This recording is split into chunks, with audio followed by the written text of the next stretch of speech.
Laon, durant l'Antiquité, c'est une forteresse gauloise puis romaine, juchée sur une colline qui surplombe toute la plaine picarde. Alors, Laon, l'étymologie du mot Laon, c'est Lugdunum en gaulois, ça veut dire la forteresse du dieu Lug. On retrouve d'ailleurs cette étymologie dans de nombreuses villes gauloises, comme Lyon, Lugdunum, mais aussi Loudun, Lugdunum. Alors des remparts de Lugdunum au niveau antique, il reste pas grand-chose aujourd'hui puisque les remparts qu'on peut admirer, sublimes, datent du Moyen-Âge. Néanmoins, côté nord de la ville, on en voit encore les substructions antiques. Ces murailles qui datent du IIIe siècle, quand Laon, comme toutes les villes de Gaule, ont commencé à être menacées par des envahisseurs venus du nord et de l'est, notamment les Francs, et il a fallu se protéger derrière des remparts. C'est la fin de l'Antiquité qui arrive.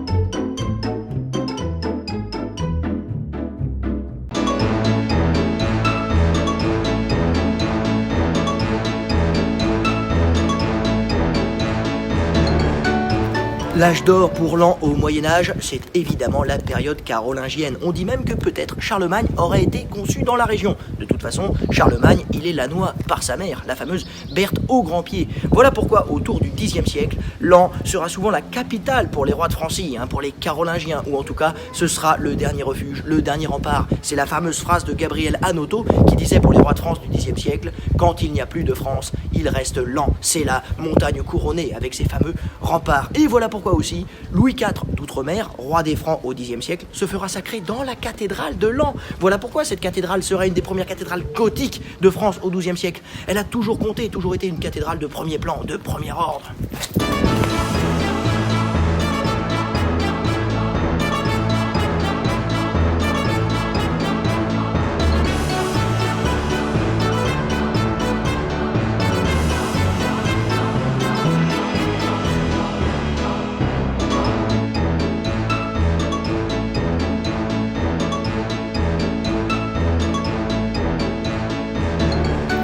Je sais que je vais un peu vite, mais Laon, c'est pas mal aussi.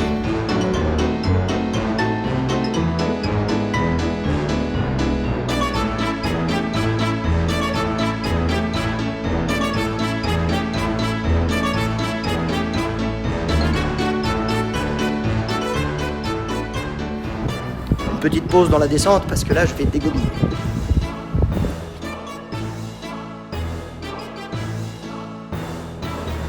Tiens, une dernière petite anecdote avant de redescendre, parce que je suis encore un petit peu brassé. Regardez les bœufs, sur les tours. Eh bien, c'est un hommage à ces bœufs qui ont charrié les pierres pour monter sur la colline et construire la cathédrale. Bravo les bœufs!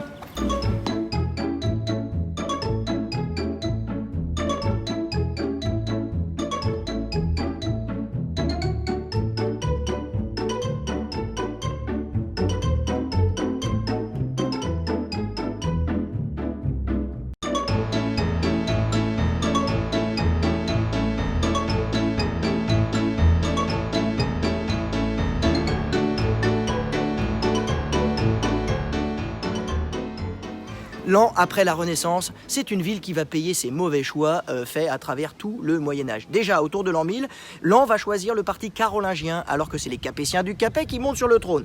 Durant la guerre de Cent Ans, Laon va choisir le parti armagnac, alors que c'est les Bourguignons et les Anglais qui dominent toute la région. Et pendant les guerres de religion, Laon va choisir la Sainte Ligue catholique, la famille de Guise, qui habite pas loin, les Espagnols, alors que c'est Henri IV qui s'apprête à monter sur le trône avec les Bourbons. Bref, à cause de tous ces mauvais choix, Henri IV se méfiait des Lannois, et la première chose qu'il va faire quand il va revenir par ici, c'est de détruire tout un quartier de la ville pour construire une citadelle à la fin du XVIe siècle. Citadelle tournée davantage vers l'intérieur, on se méfie de Laon, plutôt que vers d'éventuels envahisseurs étrangers. Voilà, elle est là cette citadelle.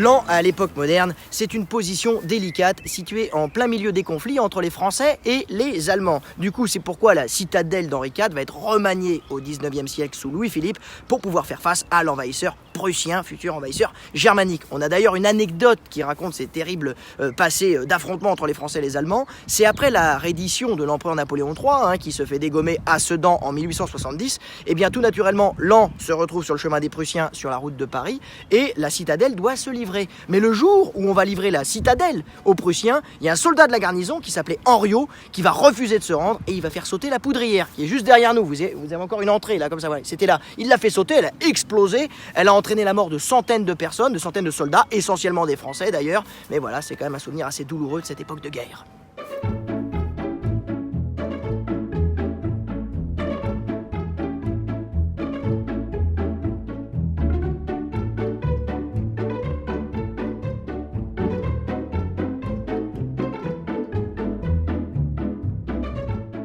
Il y a une autre tragédie qui est liée à ces guerres sempiternelles entre les Français et les Allemands, c'est la Première Guerre mondiale avec le sinistre épisode du chemin des dames. Le chemin des dames, il est devant vous là, c'est l'horizon, c'est la ligne d'arbre au loin, c'est le chemin des dames où en 1917, l'armée française en 3 mois va perdre près de 200 000 hommes, une des épisodes les plus monstrueux dans toute l'histoire de la guerre pour les Français. C'est juste là, sous nos yeux. Alors heureusement maintenant, 100 ans plus tard, on est en paix, donc messieurs, mesdames, faites que ça continue pour nous permettre tranquillement aujourd'hui de profiter du panorama de l'an.